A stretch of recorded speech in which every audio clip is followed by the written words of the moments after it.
Welcome to how to money with Shuja Qureshi.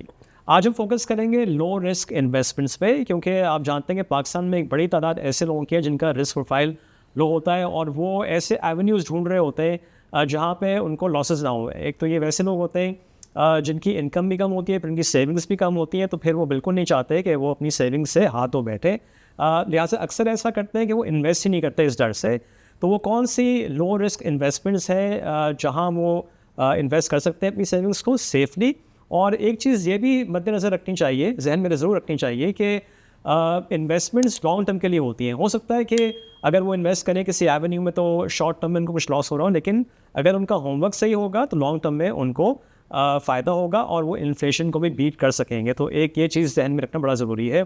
तो इसमें हम आज बात करेंगे। हमारे मेहमान हैं इम्तियाज़ कदर साहब, जो चीफ़ एग्जीक्यूटिव है अलमीज़ान इन्वेस्टमेंट मैनेजमेंट लिमिटेड के।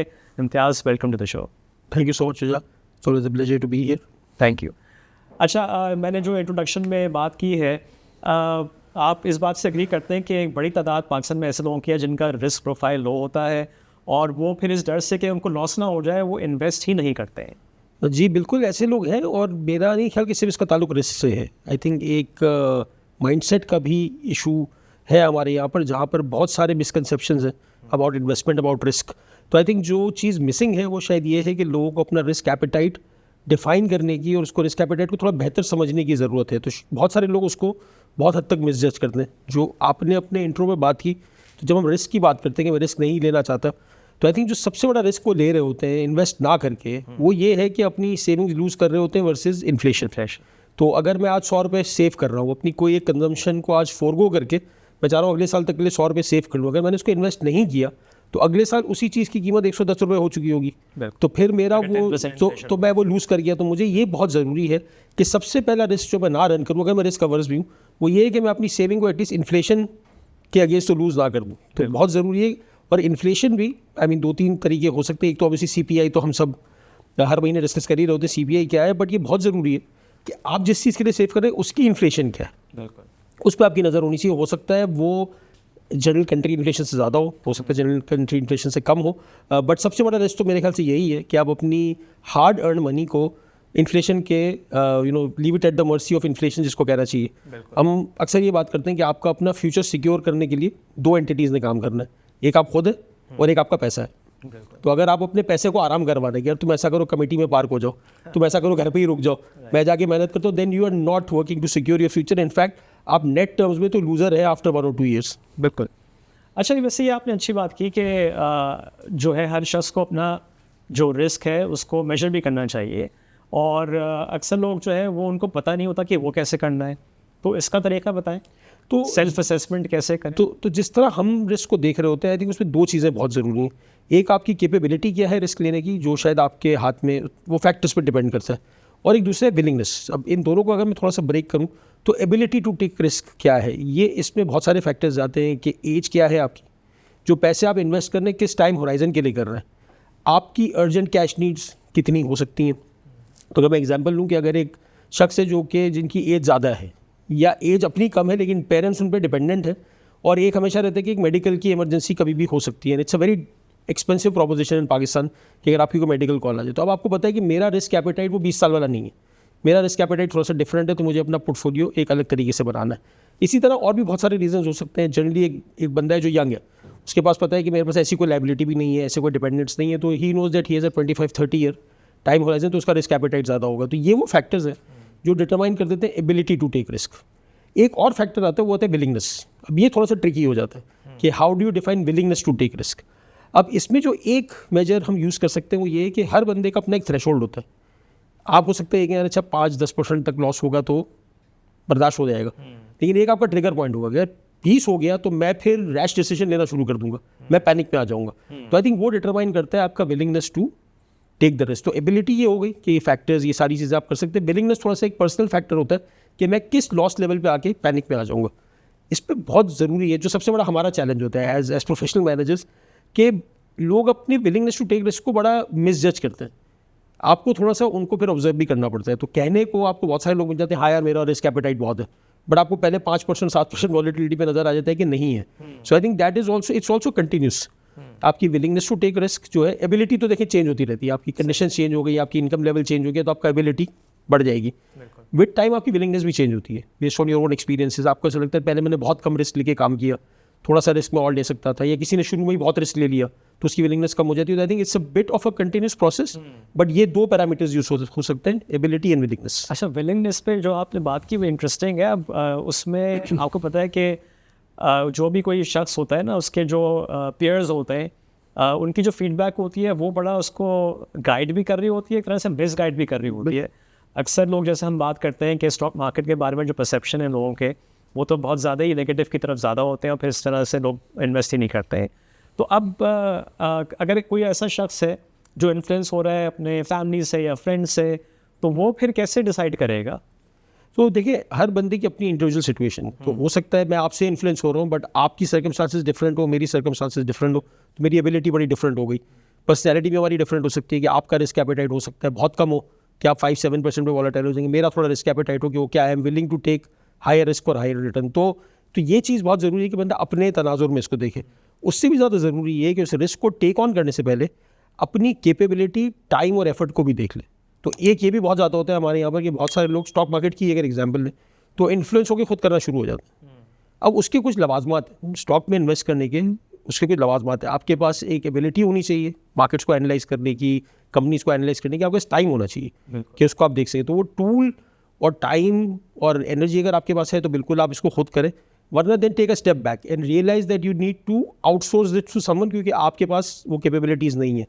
अच्छा, और ये बहुत नॉर्मल सा है कि अगर हम पैरेलल ड्रॉ करते हैं अक्सर लोगों को समझाने के लिए कि अगर आपके घर में भी कोई काम है, आप एक 70 इंच का टीवी लेके आ गए, अब आपको अपने लिविंग रूम में उसको अगर वो करना है, तो अगर तो आपके पास ड्रिल मशीन है, आपको एग्जैक्टली पता है कि how this will hang straight और आपको किस तरह उस ब्रिटल चीज़ को आप कर सकते हैं, then do it yourself. What do most of the people do? They outsource it. क्या ना, या तो ड्रिल मशीन नहीं है, या वो कॉन्फिडेंस नहीं है, या वो एक्सपर्टीज़ नहीं है। तो पॉइंट ये है कि अगर आपको चीज़ें क्लियर हो कि रिस्क आपने कौन सा लेना है और किस तरीके से लेना है, ये दोनों चीज़ें बहुत ज़रूरी है। तो इन्फ्लुएंस आप बिल्कुल हो, if you see someone who is a big success story in stocks, आप बिल्कुल उसको रेप्लिकेट करें, बट अपने तनाजुर में उसको जज करने पहले कि क्या मेरे पास उसकी इतनी कैपेबिलिटी है, नहीं है तो then go for the outsourcing option. अच्छा, जो आपने एक और बात की वो बड़ी अहम है, जो आपने कहा ना कि इन्फ्लेशन की हम जो बात करते हैं CPI, और मैं भी इस बात से बड़ा इत्तेफाक करता हूँ कि हर शख्स को अपना इन्फ्लेशन मेजर करना चाहिए, क्योंकि हर शख्स की इनकम और एक्सपेंसेस मुख्तलिफ होते हैं। तो जो इसके एक रेगुलर एक्सपेंसेस हैं, या जो वो और कुछ थोड़ा सा लग्जरी की तरफ एक्सपेंस करना चाहता है, तो वो देखे कि वो उन चीज़ों की प्राइसेस कितनी ऊपर जा रही हैं on average over a period of 1 year, और फिर उससे उसको अपनी जो है असेसमेंट करेगा कि जी हाँ, मेरी जो इन्फ्लेशन है, जो मेरी चीज़ें हैं इस्तेमाल की या जब मैं स्पेंड करता हूँ, वो तेज़ी से बढ़ रही हैं, किसी और की कम बढ़ रही होंगी। तो ये बड़ा इंपॉर्टेंट है, इसको थोड़ा सा और अगर आप एक्सप्लेन कर। तो इसका अगर हम एग्जांपल इस तरह ले लें कि एक बंदा है जो सिर्फ अपनी grocery expenses for example secure करने के लिए सेविंग कर रहा है, तो वो तो ऑब्वियसली एक general level of price inflation को देख रहा होगा। बट अगर आप सेव कर रहे हैं फॉर एग्जाम्पल हज पे जाने के लिए, अब हज की इन्फ्लेशन बहुत मुख्तलिफ हो सकती है, फ्रॉम टमाटर प्याज से बहुत डिफरेंट होती है कि आपको पता है कि $1 का इम्पैक्ट आता है, एकोमोडेशन का इम्पैक्ट आता है, एयर टिकट्स का इम्पैक्ट आता है, तो वो इन्फ्लेशन बहुत अलग है। अगर आप 10 साल बाद अपने बेटे की कॉलेज फीस के लिए वो सेव कर रहे हैं तो इसलिए बहुत ज़रूरी है कि आप ये देखें आपका जो टारगेट एक्सपेंडिचर है जिस साल में जाके वहाँ तक जाने के लिए आपको किस लेवल की इन्फ्लेशन को कवर करते हुए चलना है। तो ये बहुत इंपॉर्टेंट है। तो CPI तो एक इंडिकेटिव बेंचमार्क है, बट एक उसको सिर्फ एक आप बेस बना के बट अपने एक्सपेंसेस के हिसाब से उसका एडजस्ट करें। हो सकता है ये भी पॉसिबल है कि जिस चीज़ के लिए आप सेव कर रहे हो उसकी इन्फ्लेशन CPI से कम हो, तो then you will end up with a surplus. आप अगर उसको प्रॉपर तरीके से सेव करते हैं तो आई थिंक ये बहुत, मैं आपसे 100% एग्री करता हूँ कि ये बहुत ज़रूरी है कि आप अपने एक्सपेंस की इन्फ्लेशन को भी ट्रैक करते रहें। अच्छा, जब ट्रैक करने की बात आती है ना इम्तियाज़, हम देखते हैं कि बहुत से जो बेसिक्स हैं अपने पैसे को मैनेज करने के लिए ना, वो लोग उस पर भी बहुत केयरलेस होते हैं। मैं बहुत स्ट्रेस करता हूँ, आई नो कि बड़ी टीडियस जॉब होती है कि आप बजट बनाएं अपना, और यूजुअली हमारे महीने का बजट बन रहा होता है, लेकिन ये ज़रूरी बहुत है। तो इस तरह से आपको अंदाज़ा होता है। मुझे याद है कि मैंने बैक इन 2007 एक्सेल शीट बनाई थी और उसमें मैंने सारे अपने जो आइटम्स थे ग्रोसरी के उन सबको लिखना शुरू किया था। And when I go back now और मैं देखता हूँ हर चीज़ पे, चाहे वो गरम मसाला हो या वो डिटर्जेंट हो या टूथपेस्ट हो, हर चीज़ की कीमत जो है वो 4-5 गुना बढ़ चुकी है। बिल्कुल। तो ये पिछले सिर्फ हम देख रहे हैं कि 2007 से ये 18 साल में हुआ है।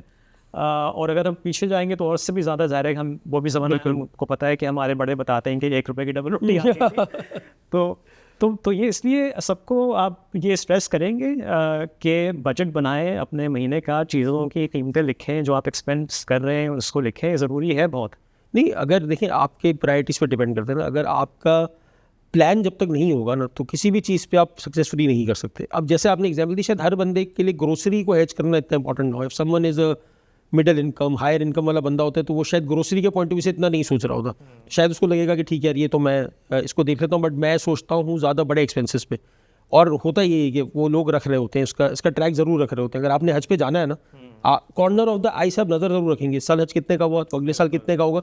सो हमारे यहाँ पर सिर्फ प्रॉब्लम ये कि जैसे हम प्लान की बात करते हैं ना, वो बहुत जल्दी एक फ्यूज़ ऑफ हो जाता है, ये काम मुझसे नहीं होगा। अच्छा, ये सारे काम हर बंदा किसी ना किसी कैपेसिटी में कर रहा होता है, बट एक हमारा कुछ माइंडसेट का जो मैंने शुरू में बात की ना, एक इन्वेस्टमेंट्स और सेविंग पे आते ही जो है ना अचानक एक माइंडसेट में होता है ये मुझसे नहीं होगा। और सबसे मजे की बात ये, उसी बंदे को आप कहना है डॉक्टर के पास जाना है, वो डॉक्टर की पूरी रिसर्च करके चला जाएगा, जिसके लिए वाकई आपको 10 साल पढ़ाई करनी है, उस पर भी रिसर्च जरूर वो कर लेगा कि यार मैं थोड़ा सा एक आइडिया लेके जाऊँ करना क्या। The minute you talk about finances, अचानक से एक लाइट ऑफ हो जाती है कि मुझे नहीं आता ये काम। सो ये थोड़ा सा हमारा माइंडसेट इशू है। आई थिंक ये with time, with exposure, I think and lot of people are working on this, कि लोगों की फाइनेंशियल लिटरेसी है कि इतना मुश्किल भी नहीं है।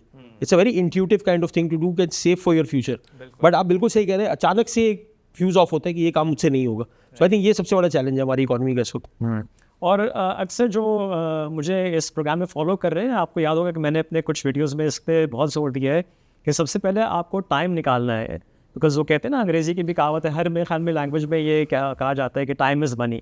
तो उस पैसे के लिए जो आप पूरा हफ्ता काम करते हैं, दिन में 8-8 10-10 घंटे काम करते हैं, तो उस पैसे को भी टाइम देना है। टाइम देंगे तो वो ग्रो करेगा।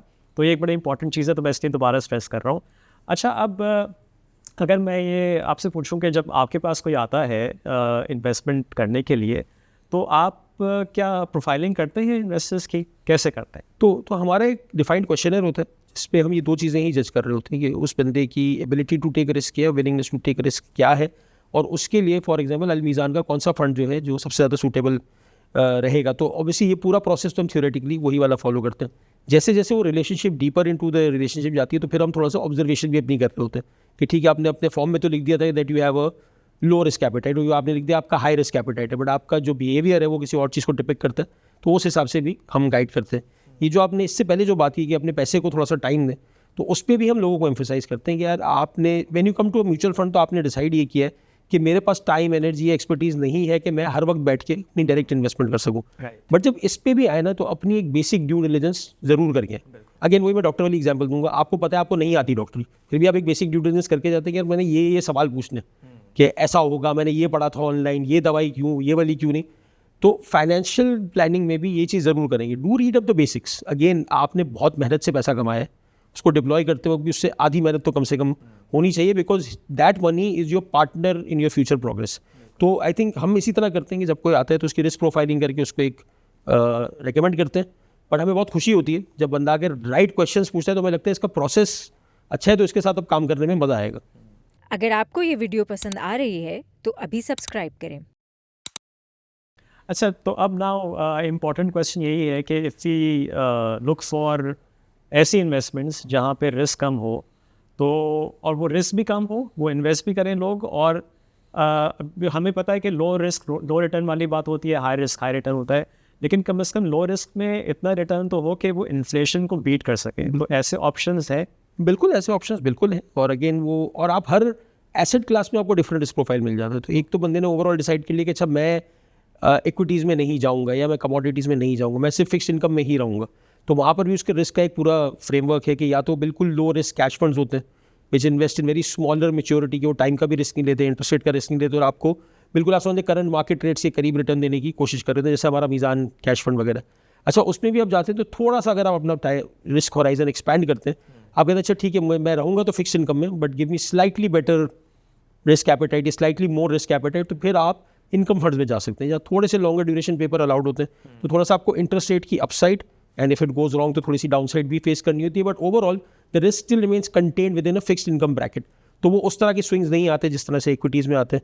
Similarly then people come and they talk about कि सर इक्विटी करना है बट लो रिस्क करना है, सो देखिए when you sitting at a mutual fund, कोई भी म्यूचुअल फंड हो, खासतौर पर मीज़ान जितना आपका अगर वाइड पोर्टफोलियो, तो आप कोशिश करते हैं कि एक ब्रॉडर रिस्क कैटेगरी, क्या मैंने सिर्फ फिक्स इनकम में रहना है, उसमें भी एक स्पेक्ट्रम प्रेजेंट करें, मैंने इक्विटी में आना है बट लो रिस्क रहना है, तो उसके लिए भी आप एक प्रेजेंट करेंगे। ओके, जैसे डिविडेंड यील्ड फंड, जहाँ पर हम ग्रोथ को बहुत ज़्यादा चेस नहीं कर रहे, हम उन कंपनीज़ को टारगेट कर रहे हैं जो एक रेगुलर इनकम स्ट्रीम से अपने शेयर होल्डर्स को रेगुलर डिविडेंड देती हैं, तो उनका जनरली एक रिस्क एपेटाइट थोड़ा सा लोअर कंसिडर किया जाता है।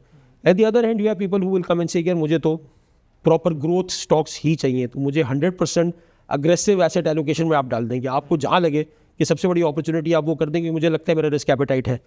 एक हमारी भी जजमेंट होती है कि उसका रिस्क एपेटाइट वाकई है या नहीं, बट जिनका रिस्क एपेटाइट होता है तो फिर हम उनको उस तरह के एक्सपोजर्स भी देते हैं। तो हमारी कोशिश यही होती है कि हम हर रिस्क रिटर्न पैरामीटर पे जहाँ बंदा फिट आ रहा हो उसको वो वाला जो है वो हम सोल्यूशन प्रोवाइड करें which is apt for his risk profile.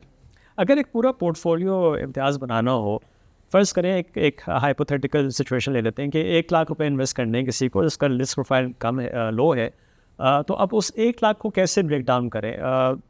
Income fund में डालें, कैश फंड में डालें, और आप क्या ये भी रेकमेंड करते हैं कि चलिए ठीक है आपका रिस्क प्रोफाइल लो ज़रूर है लेकिन इसका ये मतलब नहीं है कि आप इक्विटीज़ में बिल्कुल नहीं जाए, मे बी 10% चले जाएँ, और वो भी डिपेंड करता है कि जी आप कौन से स्टॉक में जाएंगे जहाँ से डिविडेंड वगैरह, तो इस पर आप क्या कहेंगे? सो इस पे भी वही है कि ये हर बंदे का there is no one shoe fits all, that is the purpose के रिस्क प्रोफाइलिंग का पूरा फॉर्म होता है कि आप एग्जैक्टली रिस्क प्रोफाइल पे कहाँ आ रहे हैं तो उस हिसाब से वो परसेंटेज होते हैं। बट अगर मैं आपको डायरेक्शनली बात करूँ तो अगर एक बंदा ऑब्वियसली आ रहा है जिसका ज़्यादा फिक्स इनकम का वो है, but if he is young और एक हमें लगता है कि इससे कोई ऐसे फोर्सिबल एक्सपेंसेस नहीं है, तो उसे रेकमेंड ज़रूर करते हैं कि एक छोटा पोर्शन ही सही 10-20% भी इक्विटी में एलोकेट आप ज़रूर करें।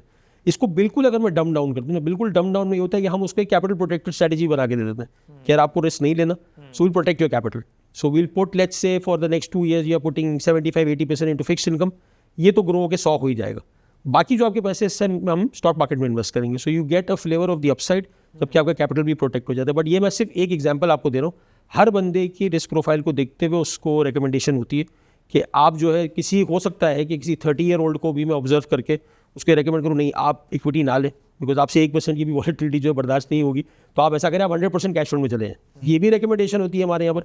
100% इक्विटी में चले हैं, ये भी होती है, and every combination you can think of in between वो हम उसको रेकमेंड करते हैं। बट बहुत ज़रूरी है कि आपकी रिस्क प्रोफाइल को देख के मैं रेकमेंड करूँ, किसी एक बंदे का रिस्क प्रोफाइल आप दूसरे पे कॉपी पेस्ट नहीं कर सकते, रेंजेस तो कर सकते हैं यार इस रेंज में बंदा हो तो इनका सिमिलर होगा, but never copy anyone's risk profile, never copy anyone's success story, never fear from anyone else's failure, क्योंकि हो सकता है उसने अपनी जर्नी सही नहीं की हो। तो ये बहुत इंपॉर्टेंट है कि बहुत ही कस्टमाइज बहुत ही पर्सनलाइज डिसीजन है कि आप रिस्क प्रोफाइल पे अपने आप को कहाँ स्टेबल करते हैं और ये इसको एवेल्यूएट करते रहें। सो ये पूरी एक जर्नी होती है जो हम अपने इन्वेस्टर्स को समझाने की कोशिश करते हैं और उसी हिसाब से उनको सोल्यूशंस देते हैं। अच्छा ना, बहुत से लोग ऐसे भी होते हैं कि वो सारे रिस्क को उनका प्रोफाइल लो होता है, लेकिन जब इन्वेस्टमेंट करने की बात आती है तो ये जो हमने भी ऑप्शन डिस्कस किए इनकम फंड, इक्विटी फंड या फंड्स से हट के भी, क्योंकि एक हमारा कल्चर भी है ना, उसमें कहा जाता है कि जी सोना खरीदो, सोना लेके डाल दो, इवन दो कि सोने की प्राइस भी काफ़ी फ्लक्चुएट करती है, लेकिन वो बस ख़रीद के फिर भूल जाते हैं। स्टॉक मार्केट वगैरह में तो फिर आपको रोज़ देखना पड़ता है और किसी दिन खबर ही आ गई सामने, वो रेड टिकट चल गया कि मार्केट जो है वो डाउन, तो टेंशन शुरू हो जाती है। तो ये भी थोड़ा इस पर बताइए कि इसके अलावा प्रॉपर्टी में लोग ज़ाहिर है कि वो प्रॉपर्टी प्राइसेस इतनी ज़्यादा होती हैं, तो लेकिन इन ऑप्शंस को वो जहन में ज़रूर रखते हैं कि जी मैं सोना लेके डाल लूँ, छोटा सा कॉइन ले लूँ, तो इसको फिर कैसे ये ऑप्शन भी है for even low risk profile? लेकिन दो ये चीज़ें ऐसी हैं जो हमारे कल्चर में, तो अब गोल्ड जो है वो एक कल्चर का पार्ट है, प्रॉपर्टी भी कल्चर का पार्ट है। अब वो भी आपके रिस्क प्रोफाइल पे अलग अलग जगह पे आता है। अब लेट्स से हमने जो बात की बिल्कुल शुरू में कि अगर किसी को लगता है कि उसके मेडिकल एक्सपेंसेस बहुत हो सकते हैं, property is not the right thing. इस प्रॉपर्टी को मोनेटाइज करने का एक साइकिल है, आपको 2 महीने बाद पैसे मिलेंगे, 3 महीने बाद मिलेंगे, कब बिकेगी, so that's not your most liquid investment, तो वहाँ पर बहुत फ़र्क होना चाहिए। अच्छा, प्रॉपर्टी के भी 2 अलग अलग यूज़ हैं। एक, अगर आपने रहने के लिए खरीदी है property, that's a completely different kind of an investment जो आपने बहुत अलग माइंडसेट से की है। अच्छा, एक है जो आपने सिर्फ फॉर ट्रेडिंग या फॉर इन्वेस्टमेंट पर्पसेस लिए, तो फिर उसको आपको देखना पड़ेगा कि आपके पोर्टफोलियो का कितना % ऐसा हो कि वो अगर फॉरन लिक्विडेट ना हो सके तो आपको इम्पैक्ट नहीं आएगा, और अदरवाइज जो बाकी एसेट्स की हमने बात की वो लिक्विडेट फॉरन हो सकते हैं। अच्छा, गोल्ड भी फेयरली लिक्विड है। अब गोल्ड के अलग अलग फॉर्म्स हैं, आप डायरेक्ट जाके फिजिकल गोल्ड परचेज कर लें तो वहाँ टिकट साइज़ वगैरह के मसले आते हैं। जैसे हमने एक गोल्ड फंड इसी कॉन्सेप्ट से लॉन्च किया कि गोल्ड फंड में लोगों का एक पाकिस्तान का एक कल्चरल अटैचमेंट है, तो हमने उसका टिकट साइज़ बहुत छोटा कर दिया कि अगर किसी ने डायरेक्ट जाके सराफा बाज़ार से गोल्ड नहीं ले सकता तो उसको भी गोल्ड का एक्सपोजर मिल जाए। तो अब गोल्ड का एक्सपोजर भी is a good part of your portfolio that you want, but उस पर बड़ा क्लियर है कि ये आपने किस पर्पज से किया। इसका कोई इंटरिम कैश फ्लो उस तरह से अगर आप फिजिकल गोल्ड ले रहे हैं तो नहीं होगा। अगर आप फंड के थ्रू ले रहे हैं तो हो सकता है वो आपको डिविडेंड के पॉइंट ऑफ व्यू से थोड़े से इन्फ्लोज आ जाए। तो बिल्कुल इंपॉर्टेंट पार्ट है ऑफ द पोर्टफोलियो, बट आपने उसमें भी यही देखना है आपकी लिक्विडिटी नीड्स और आपकी कैश फ्लो नीड्स क्या है। तो जनरली जैसे फिजिकल गोल्ड है वो काउंट ही उस एसेट में होते हैं जो आप लेते हैं एक बार, then you dispose it, just like a raw piece of land. बीच के जो है जैसे अब आप स्टॉक्स ले लें या आप एक कोई घर लेके किराए पे दे दें, now you are targeting two kinds of incomes, right. You are targeting इसका कैपिटल अप्रिसिएशन है और एक मुझे साथ में कैश फ्लो भी देगा, और एक बिल्कुल बेसिक फॉर्म है कि आप किसी को पैसे लेंड करके और छोड़ देंगे, ठीक है इससे मुझे एक रिटर्न मिलना है और इसके अलावा मेरा ना कैपिटल अप्रिसिएशन है ना कैपिटल डाउनसाइड है, मैं बस लेंड कर रहा हूँ और उसके अगेंस्ट मुझे एक प्रॉफिट मिल रहा है। तो मैंने उस पर ही अपनी रिस्क प्रोफाइल को लिमिट कर दिया। अच्छा, ये कितना इंपॉर्टेंट है इम्तियाज़ के जो अगर ऐसे लोग इन्वेस्ट कर रहे हैं उनके पास उतना टाइम नहीं है, लेकिन वो फिर भी कम्युनिकेशन जो है पीरियोडिकली करते रहें फंड मैनेजर से, बिकॉज अक्सर लोग ये करते हैं, आई एम श्योर कि म्यूचुअल फंड्स में ऐसा होता है कि लोग बस आके इन्वेस्ट किया, कोई पैसा एक्स्ट्रा आ गया तो वो दोबारा उसमें डाल दिया, लेकिन they don't keep in touch, और वो बात नहीं करते कि अच्छा अब कोई अपॉर्चुनिटी आ रही है कि मैं कुछ फंड्स कहीं और मूव कर दूँ। ये इस पर बताइए थोड़ा। तो हम उनसे इन टच रहते हैं। In fact we keep sending them their statements कि सर आपकी ये इन्वेस्टमेंट अब ग्रो होकर इतनी हो गई है। ये हमारी फंड मैनेजर रिपोर्ट है which is where we have listed down कि आपकी जिस भी फंड में इन्वेस्टमेंट है, आपको कोई और भी फंड्स देखने हो तो भी उसमें आपको सारी डिटेल मिल जाएंगी कि हमारे डिफरेंट रिस्क प्रोफाइल के डिफरेंट फंड्स पे क्या क्या अपॉर्चुनिटीज़ अवेलेबल है। अपनी डिफरेंट कम्युनिकेशन से मार्केट को अपडेट रख रहे होते हैं, अपने मंथली आउटलुक्स कर रहे होते हैं, डिफरेंट पीरियोडिक रिसर्च रिपोर्ट्स कर रहे होते हैं। So we try to keep them updated, but ये ऐसा नहीं है कि सब नहीं करते। जनरली म्यूचुअल फंड का एक है ही पैसिव कि it's something that you don't want to keep doing every day, which is why you are not doing it yourself, कि आपने बट एक पीरियोडिक कम्युनिकेशन रहती है और हम तो इनकरेज करते हैं, which is why we keep reaching out to unit holders के सर ये रहा आपका स्टेटमेंट, कुछ पूछना है तो पूछ ले। सो इट डिपेंड्स, वो कुछ लोग करते हैं कुछ लोग नहीं करते हैं। That's a very personalised choice. Maybe some people are so busy that they just decide कि अच्छा ठीक है मैं अभी इसको बहुत ज़्यादा टाइम नहीं दे सकता, which is not ideal, but it is a fact कुछ लोग करते हैं। क्योंकि इसमें भी अक्सर यही होता है ना इम्तियाज़ के आप ईमेल के थ्रू करते हैं, अब आप ज़ाहिर है कि आप वीडियोस भी बनती हैं आपकी महीने में एक दफ़ा, बट लेकिन जो एक ईमेल आ रही होती है ना, अक्सर लोग उसको अच्छा ये तो ईमेल आई है, कुछ लिखा हुआ होगा उसमें, इग्नोर किया, पढ़ा भी नहीं, खुला भी नहीं। बट तो इसलिए इम्पॉर्टेंट ये है कि लोग खुद भी इन टच रहें। जी बिल्कुल। अब जैसे मैं इस पर ये भूल गया, डेली नैव्स आती हैं हमारी, हम हर रोज़ शाम को नैव आपको सेंड करते हैं, कल इतनी नैव थी, आज इतनी हो गई है, आज आपके इतने पैसे बन गए, if you want to calculate it from that front. बाकी आपको ऑनलाइन एक्सेस तो हर वक्त है। तो अब देखें ये तो there is no reason for the unit holder to not reach out. App है, वेबसाइट है, ब्रांचेज है, लोग हैं, व्हाट्सएप चैनल है, तो all the mediums are available. So yes, आप बिल्कुल सही कह रहे हैं, the more they remain in touch, ज़्यादा बेहतर उनका पोर्टफोलियो रिफाइन हो सकेगा, क्योंकि अपनी सर्कमस्टांसेस में भी चेंज आता है ना। आप मुझसे जब मिलने आए थे तब आपकी सर्कमस्टांसेस कुछ और थी, अचानक आपकी ओवरनाइट एक लॉटरी लग गई है, अब आपका रिस्क प्रोफाइल और इनकम प्रोफाइल ही चेंज हो गया। So then I obviously want to give you a better or a new suggestion in light of your new circumstances. But हम अपनी तरफ से तो एक कर ही रहे होते हैं, but yes I agree with you कि अगर आप किसी और EMC के साथ भी हैं, जो भी आपका मनी मैनेजर है उसके साथ आप राब्ते में हैं, तो आपको अच्छे आइडियाज़ मिलते रहेंगे। राइट। अच्छा, शुरू में मैंने एक बात की थी कि ये ज़रूरी नहीं है कि जिनका रिस्क प्रोफाइल लो भी हो वो थोड़ा सा रिस्क ना लें। जैसे हमने शुरू में बात भी की ना कि लाख रुपए हैं, उसमें 10-20% आपने इक्विटी ले लिया, तो ये, और फिर मैंने कहा कि अगर हो सकता है शॉर्ट टर्म पे आपको थोड़ा सा लॉस हो रहा हो तो उससे पैनिक ना करें। अगर आपका होमवर्क सही है तो लॉन्ग टर्म थोड़ा perspective even low risk profile investors का भी होना चाहिए। एब्सोल्युटली। तो अगर आपके पास टाइम है तो आप इक्विटीज़ बिल्कुल करें, बिकॉज अगर एक डाउन टर्न आ भी गया तो आपके पास बहुत टाइम होगा रिकवर करने का। अगेन यहाँ पर एक और मसला होता है कि लोग अपना पैनिक बटन बहुत जल्दी प्रेस कर देते हैं। अभी वो जो मैं आपको बता रहा था कि हम यूनिट होल्डर्स के साथ भी शेयर करते रहते हैं, ब्रॉडर मार्केट के साथ भी अपने एनालिसिस शेयर करते हैं, तो हमने ये एनालिसिस किया था कि अगर आप कोई भी दिन उठा लें, पूरी PSX की हिस्ट्री का कोई भी दिन उठा लें जब से KC 100 है, कि अगर आप इन्वेस्ट करते फॉर अ 1 डे पीरियड, वो जो होता है ना टिपिकल पैनिक इन्वेस्टर, आपको पता ही है मार्केट में हमने बहुत देखे हैं ऐसे कि जो हर वक्त टाइम द मार्केट करने की कोशिश कर रहे होते हैं कि यार मैं कुछ इसमें इससे कुछ नया कोई अफलातूनी काम कर दूँ इसके साथ, और हर वक्त ही ट्रेड करता हूँ। डेटा सजेस्ट कि दैट डजंट वर्क। तो अगर आप किसी भी दिन उठा के एक दिन का ट्रेड करते हैं ना, the probability of making a profit was 54%। मतलब वही है कि आप कॉइन टॉस कर लें, वही है कि या तो प्रॉफिट होगा या लॉस होगा। बट जैसे जैसे आप अपना होल्डिंग पीरियड बढ़ाएंगे ना, यानी कि आप अपनी टाइमिंग को थोड़ा बैक स्टेज पे कर दें और मार्केट को टाइम दें to show its power of recovery, of compounding, of growth. तो उसमें जैसे जैसे आप बढ़ाते जाते हैं, अगर आप 3 साल का होल्डिंग पीरियड का देखें तो success probability goes north of 80%। कि that you will end up making money. अच्छा 3 साल 3 साल के पीरियड की अगर आप होल्ड करते हो किसी भी दिन, ऐसा नहीं कि मैंने कोई साइकिल पिक किया कि बॉटम पिक कर लिया 3 साल बता दी, हमने हर रोज़ का डेटा निकाला कि इस दिन शुरू करते और 3 साल की ट्रेड करते, अगले दिन शुरू करते 3 साल की, 80% of the time that's been profitable compare to कि जब आप अपनी टाइमिंग पे ज़्यादा भरोसा करते हैं, आज लूँगा कल बेचूंगा, आज लूँगा कल बेचूंगा, तो इट्स ओनली 50%। सो ये बहुत इंपॉर्टेंट है कि आप इक्विटीज़ में जब एक्सपोजर लें तो take it the right way, take it with, अगर डायरेक्ट भी लेते हैं no problem, I have no problem with that, just make sure कि आप इतने कंफर्टेबल हो कि या आपके पास इतनी अच्छी एडवाइस हो जिसको आप ट्रस्ट कर सकते हो with all the due diligence कि मैं इसको ब्लाइंडली फॉलो करूँगा, वरना आप इक्विटी करने का एक नज़्म ज़ब्त किसी को देख के प्लीज़ मत शुरू ना कर दें।